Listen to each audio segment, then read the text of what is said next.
Olá, queridos, paz do Senhor Jesus. Que alegria poder revê-los aqui no canal AD Prudente Oficial.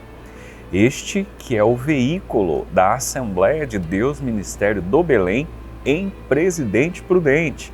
E no nome do nosso presidente, eu quero saudá-lo, cumprimentá-los com a paz do Senhor Jesus. Sejam todos muito bem-vindos ao segundo trimestre de 2024. A você que ainda não é inscrito no canal, se inscreva, curta, compartilhe esse vídeo com mais pessoas, a fim de que as tais também acessem os conteúdos, os cultos que aqui são inseridos na plataforma. Segundo trimestre tem por título A Carreira que nos está proposta, o caminho da salvação, santidade e perseverança para chegar ao céu.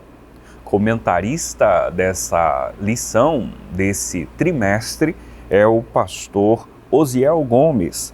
Pastor Osiel Gomes preside a Assembleia de Deus em Tirirical, São Luís do Maranhão. Pastor formado em teologia, filosofia, direito, pedagogia e psicanálise, tem, portanto, uma vasta experiência para apresentar-nos os conteúdos da EBD.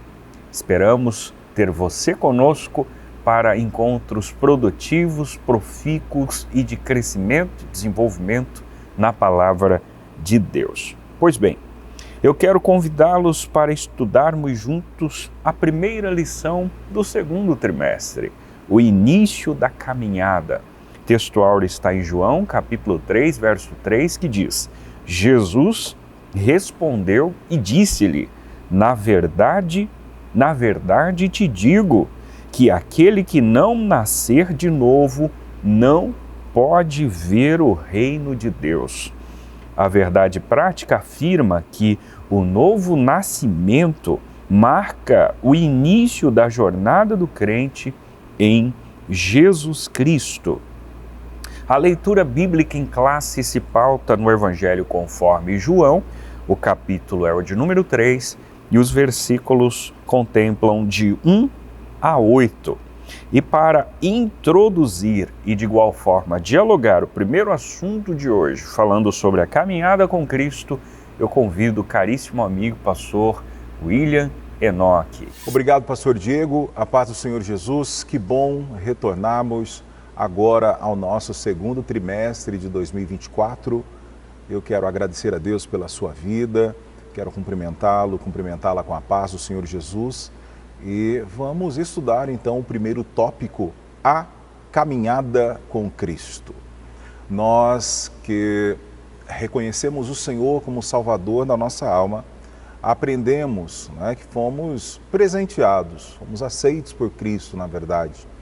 E dado a essa transformação, a esse presente que recebemos, que é a salvação da alma, agora, como é o primeiro tópico, nessa caminhada com Cristo, nós compreendemos que está à nossa disposição dois caminhos, o caminho da vida natural e o caminho da vida com Cristo. Vale lembrar que a vida humana, ela tem todo esse início, como está na nossa revista, com o momento do nosso nascimento natural.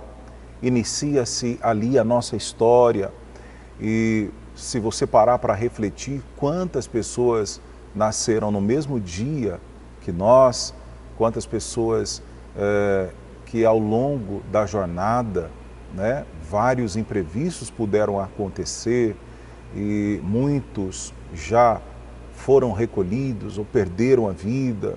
Então, o nascimento natural marca esse início, mas também é para a gente refletir que a vida ela pode ser curta para alguns, pode ser mais longa para outros, e aí nós vamos aprendendo, vamos passando dessa fase mais pueril, a infância, a pré-adolescência, a adolescência, a juventude, a fase adulta e, consequentemente, a velhice. Então, quando olhamos para a Bíblia Sagrada, nós temos esses dois momentos. o nascimento e a morte. No Evangelho de João, no capítulo 3, versículo 6, o que é nascido da carne é carne. Então a vida humana compreende esse período rápido, ele é muito rápido e é fundamental que todos nós então saibamos viver com qualidade, com inteligência e acima de tudo, para que isso ocorra na nossa vida com eficácia, sempre servindo ao nosso Deus vivo, que é poderoso. A vida com Cristo, então, é maravilhosamente explicada pela razão de termos Cristo como centro da nossa vida e a vida ser dirigida por Ele, ser guardada por Ele, por isso ser uma jornada magnífica, maravilhosa, esplêndida, cheia de alegria. Isso não nos isenta de enfrentarmos problemas, de enfrentarmos dificuldades, mas é uma jornada linda.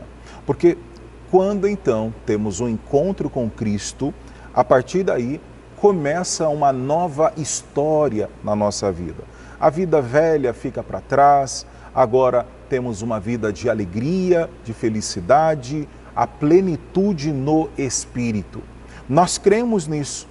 Paulo, ao escrever aos Romanos, no capítulo 8, diz a Bíblia: porque a lei do Espírito de vida em Cristo Jesus, Paulo diz, essa lei me livrou da lei do pecado e da morte. Então agora temos uma nova vida em Cristo.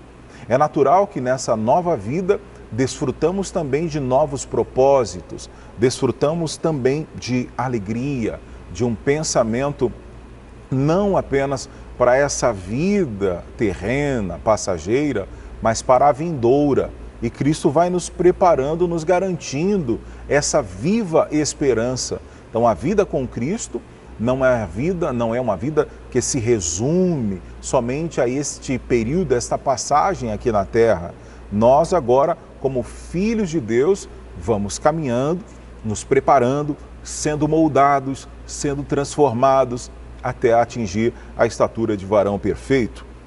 Ocorre que nessa vida cristã, a vida com Cristo, estamos em constante aprendizado, estamos em constante mudança, vamos melhorando a cada dia.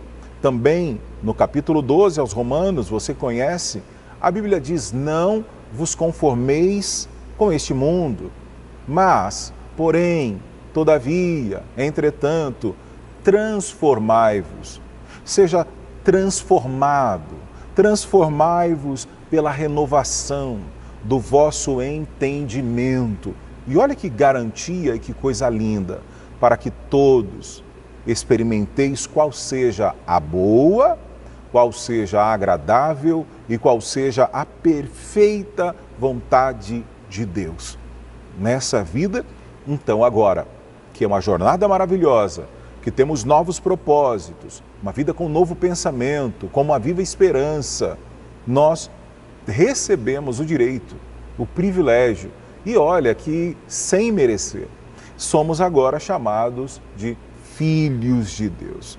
João 3, o que é nascido do Espírito é Espírito. Então é um privilégio nessa caminhada nós desfrutarmos desta dádiva, deste presente da parte de Deus. O segundo item da nossa revista trata sobre os 3 companheiros da nossa caminhada.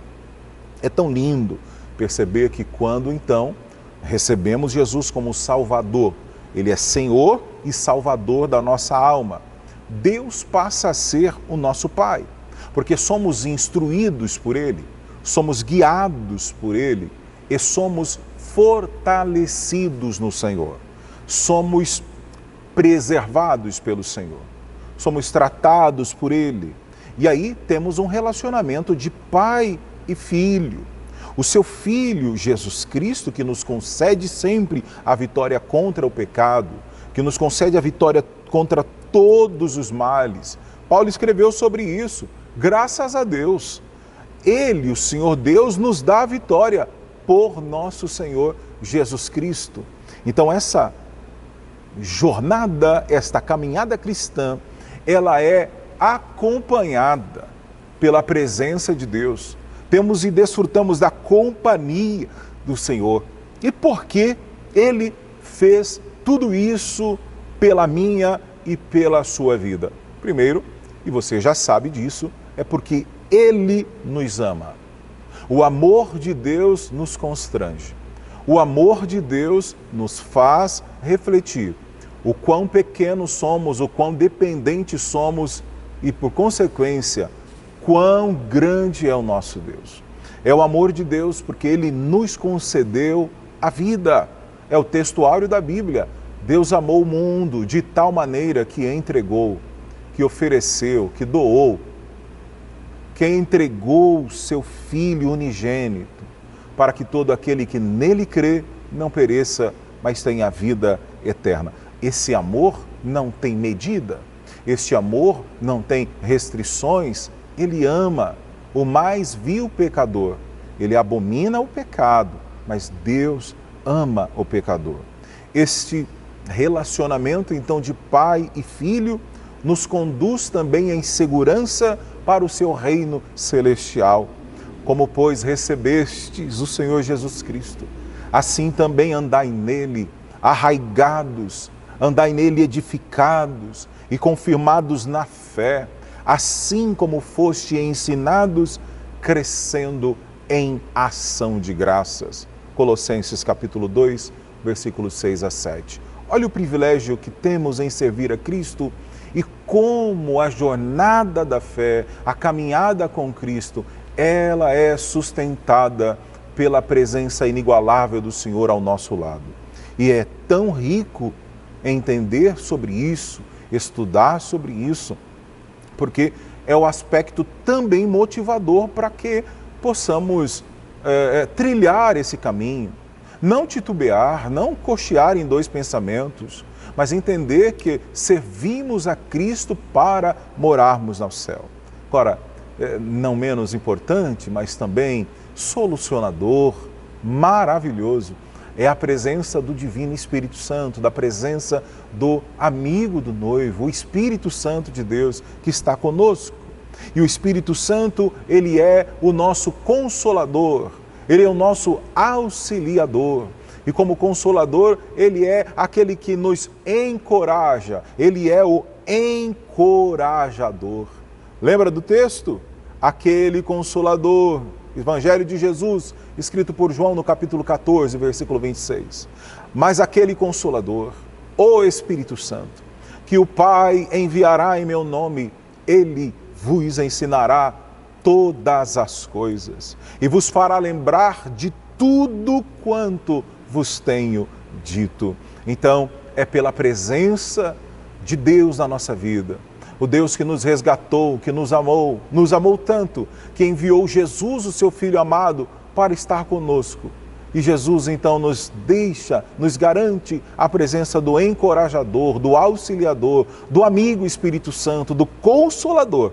E por meio dele, Deus operou o milagre do novo nascimento. Então, todos nós fomos alcançados pela maravilhosa graça da salvação. A história humana, ela compreende e ela tem dois caminhos, o da vida natural, mas também o da vida espiritual. Quando mantemos a nossa vida em temor a Deus, reconhecendo o Senhor como nosso Pai, Jesus Cristo como Salvador da nossa alma e o Espírito Santo como nosso auxiliador. Dessa forma, desfrutaremos das bênçãos incontáveis do Senhor para a nossa vida e validaremos todos os dias, a partir das nossas atitudes, o reconhecimento de que essa caminhada é uma caminhada de bênção, de vitória. Logo, cabe a mim zelar por essa comunhão todos os dias. Pois bem, queridos, estamos de volta para tecer considerações sucintas do tópico 2 da aula de hoje. A essa altura, pastor Eusiel Gomes fala sobre o novo nascimento. E ele começa com uma indagação. Por que precisamos do novo nascimento? Veja que, em princípio, pastor Gomes exala ou evoca, melhor dizendo, a figura originária etimológica da palavra homem, anthropos, no grego, que dá o sentido explícito dessa demonstração. E agora, o homem em si tem o uso genérico no texto, porque inclui todos os seres humanos. A que texto me refiro? Ao verso 4 do capítulo 3 do Evangelho conforme João. Dessa forma, naquele diálogo obtido com Nicodemos, Jesus afirmou que este sujeito precisava nascer de novo. Ora, essa necessidade se dá porque em Romanos capítulo 3, verso 23, o apóstolo Paulo escrevera que todos pecaram e destituídos estão da glória de Deus. Logo, todo sujeito é carente do processo da regeneração. A verdade é que, num segundo momento, o pastor Osiel dialoga sobre a religião que não faz nascer de novo. E a prova viva é a figura coadjuvante do texto, a saber, Nicodemos, pois o protagonista é Cristo. Nicodemos era um religioso. O texto faz questão de deixar claro que se tratava de um príncipe dos judeus, um fariseu, e, embora envolto de toda esta religiosidade, nós temos um sujeito que procurou Jesus porque vira uma lacuna em sua alma e a necessidade de um preenchimento. Isto é prova cabal que essa religiosidade não é capaz, conforme demonstra o relato, nem mesmo as tradições do judaísmo, não é capaz de oferecer o que uma alma precisa. Na realidade, como diz o texto, Jesus deixa muito claro que aquele que não nascer de novo, verso 3 do capítulo 3, não pode ver o reino de Deus. Essa é uma afirmação sensata por meio da figura de Cristo Jesus. E ele encerra a argumentação destacando o item 3 como o Novo Testamento, o Novo Nascimento e o seu processo. A expressão de novo significa do céu, isto é, a vida eterna gerada por intermédio da palavra, que vem de cima, que vem de Deus e de mais ninguém. Isso não era como pensar a Nicodemos, uma vida intrauterina, o sujeito nasceria ipsis literis novamente, ou algo semelhante a uma ideia de reencarnação, doutrina espírita, de maneira alguma. Pelo contrário, embora fosse ilustrativa a demonstração de Cristo Jesus, ela é cirúrgica. Nascer aqui, conforme elenca o texto, é por meio de dois processos, água e espírito. Com relação à água, muito embora ela se refira à palavra e nesse quesito, em princípio, à antiga lei, ela tem, por meio da nova aliança, uma nova terminologia. Paz por intermédio da nova ordem, a nova aliança, por meio da obra do Espírito Santo, a água iria jorrar para a vida eterna. Havia essa necessidade de se nascer da água. Mas, de igual forma, do Espírito. E o Espírito, uma das suas definições com especificidade no grego é pneuma, que significa vento, sopro. Ninguém pode vê-lo nascer, nem mesmo para onde vai, diz o pastor Osiel Gomes, mas é possível senti-lo. Assim, semelhantemente, a vida com Cristo se inicia pela regeneração, como obra do Espírito Santo, que transforma pessoas pela fé em Cristo Jesus. Como você consegue esmiuçar e explicar esse processo, Diego? A resposta é muito simples. Esse processo é um milagre do alto, um mistério da fé. Não há sujeito na terra, teólogo, mais muito bem fundamentado que se tenha, que consiga esmiuçar, explicitar, fundamentar, declarar, coletar dados e apresentá-los com clareza como se dá, evidentemente, esse processo regenerativo. Isso é um mistério da fé, isso é um milagre do alto. O fato é que ele acontece. O sujeito que era um ébrio, agora está na porta da igreja servindo como um diácono. Aquele que estava envolvido com drogas ilícitas, que inclusive trabalhava no tráfico, hoje ocupa púlpitos da igreja como um dirigente de uma congregação, como um pregador da palavra, como um pastor de uma referida igreja local. Aquela que dantes tinha uma vida promíscua, hoje eleva a Deus em adoração por meio de cânticos, regendo um círculo de oração ou uma mocidade. Veja que todas essas ações e muitas outras das quais este que vos fala não é capaz de elencá-las aqui, são frutos da ação do Espírito Santo. De modo que a sociedade fica boquiaberta quando vê as ações acontecerem na vida destes. Como pode? Ora, quem era este? Quem era esta? Mas olha o que o Espírito de Deus, olha o que Cristo, por meio do processo regenerativo que não se explica, que é um milagre do alto, que é um mistério da fé, fizera com ele e com ela. Transformou este homem, esta mulher, que dantes tinha um currículo nocivo, hoje desfruta de uma vida irrepreensível por meio da figura de Cristo Jesus. Quem faz isso é o Deus Pai, por meio de Cristo e com a ação do Espírito Santo.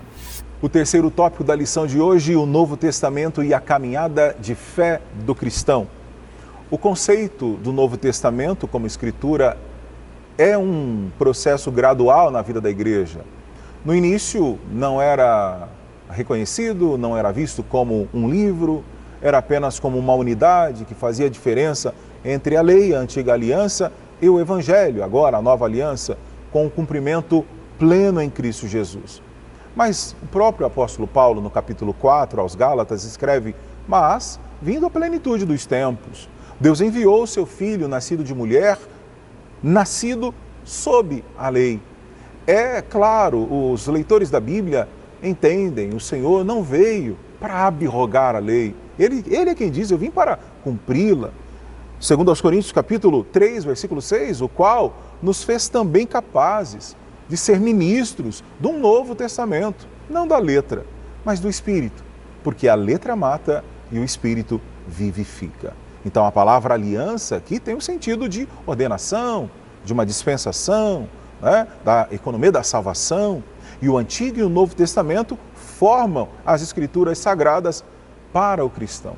Então não se exclui, um complementa o outro. Então o Novo Testamento nós percebemos, nós reconhecemos agora no Evangelho a dispensação da graça e entendemos o quão é importante também todo o subsídio, toda a fundamentação encontrada lá no Novo Testamento. Até porque o tema principal agora do Novo Testamento é a pessoa de Jesus Cristo. E observe o como é maravilhoso falar de Jesus. Falar de Jesus enche a nossa alma de alegria. Falar de Jesus nos dá entusiasmo. Falar de Jesus balança a nossa alma, o nosso coração se alegra. Mesmo nós sabendo, existem diversos personagens. Todos ganham relevância na história bíblica apenas quando eles estão relacionados à sombra de Jesus.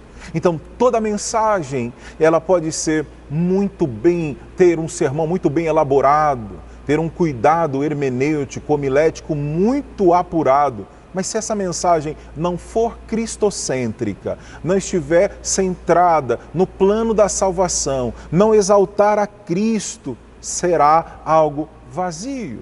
Então, tudo, exatamente tudo, se volta à pessoa bendita de Jesus Cristo. O seu ministério tem uma ênfase, tem um peso salvífico e o interesse maior é o de reconciliar o mundo com Deus. Então, olha a grandeza do amor de Jesus para com a minha e para com a sua vida.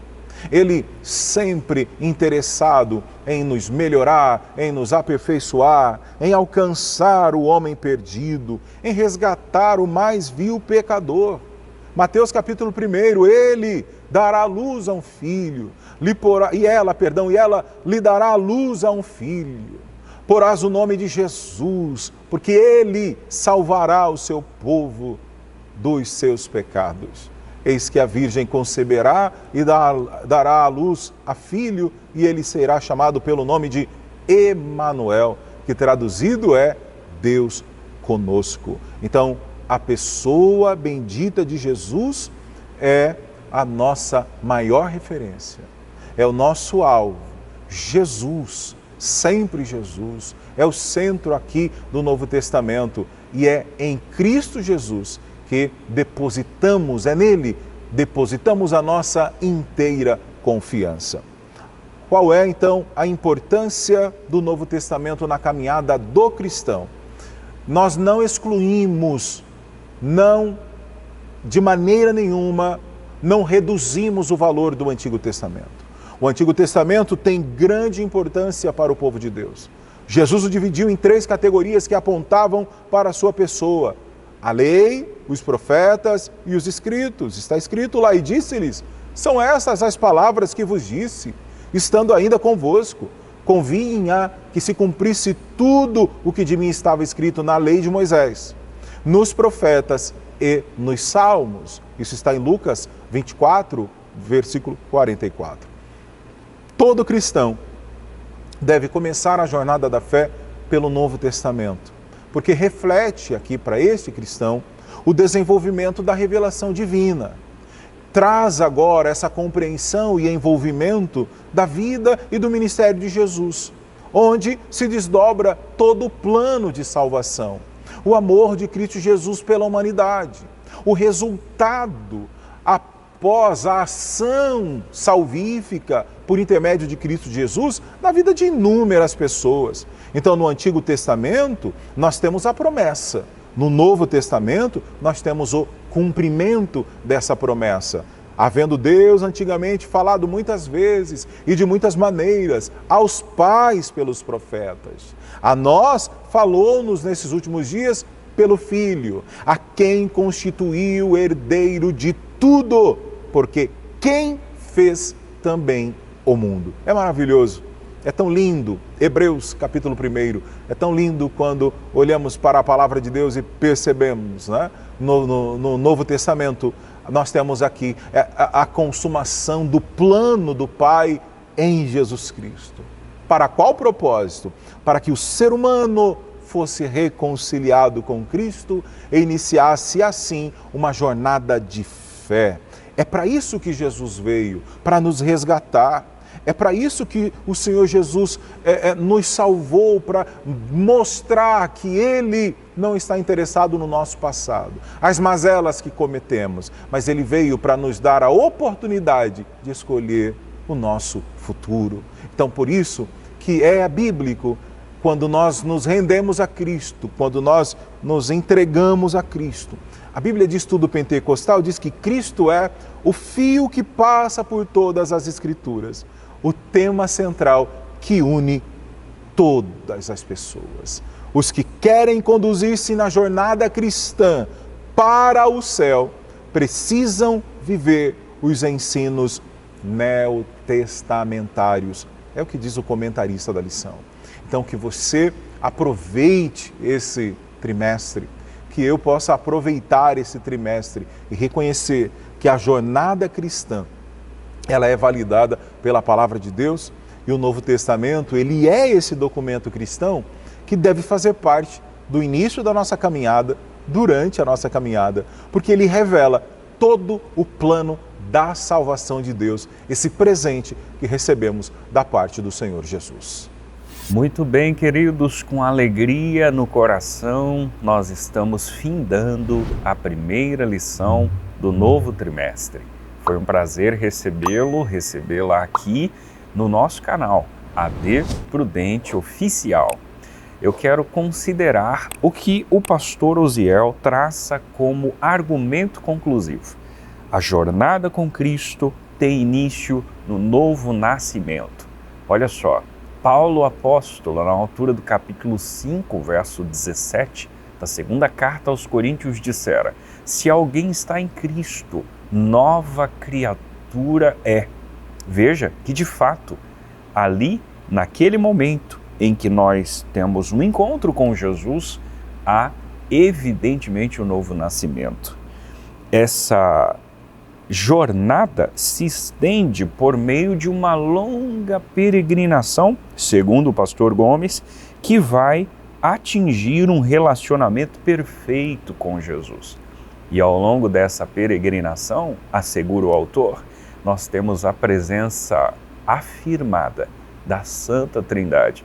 O Deus Pai, o Filho e o Espírito Santo estarão ao seu lado para conduzi-lo seguramente por vias pavimentadas. Isto foi dito pelo próprio Cristo no ato de sua ascensão.